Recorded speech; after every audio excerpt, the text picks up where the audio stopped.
Let's talk about red flags when a seller starts receiving a letter of intent, an LOI. The letter of intent is really the guideposts to get the business sold, to go to get a purchase and sale agreement done. And the LOI needs to have teeth, it needs to have detail, it needs to be clear. And if a buyer is submitting something that's on the back of an envelope, they're not a serious buyer. When we look at red flags in the LOI, there's usually 3 to 5 main areas that we can tell if the buyer isn't serious. The first being, if they can't definitively put a price or a price range, they're not going to be able to go get financing. They don't really have an idea of how the business could be valued and what kind of money the seller can put in their pocket. Immediate red flag, not serious. The next is deal terms. So when we look at a buyer, they need to be able to finance the transaction. And if they haven't been speaking to an SBA lender, they haven't been doing their homework to get the transaction done. So if the financing terms are not disclosed, there's no detail on it, or if they're completely out of bounds with the norms.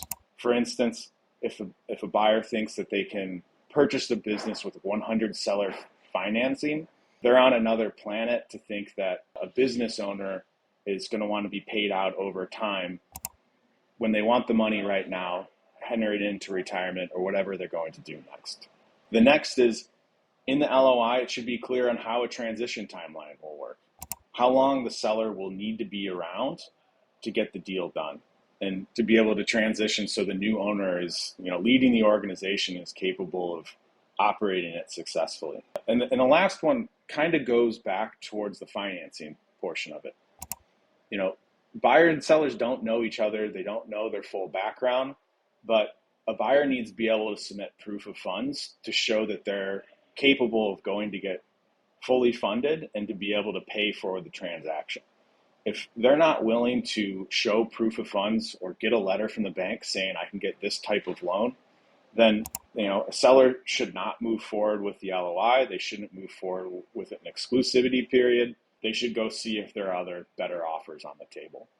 If you need help or you want to learn more about what a great LOI looks like, whether you're a buyer wanting to purchase a business or a seller trying to evaluate, how a great structure for your type of industry would work, you can reach out to us at info@exitequity.com or me, Phil, at exitequity.com at any time.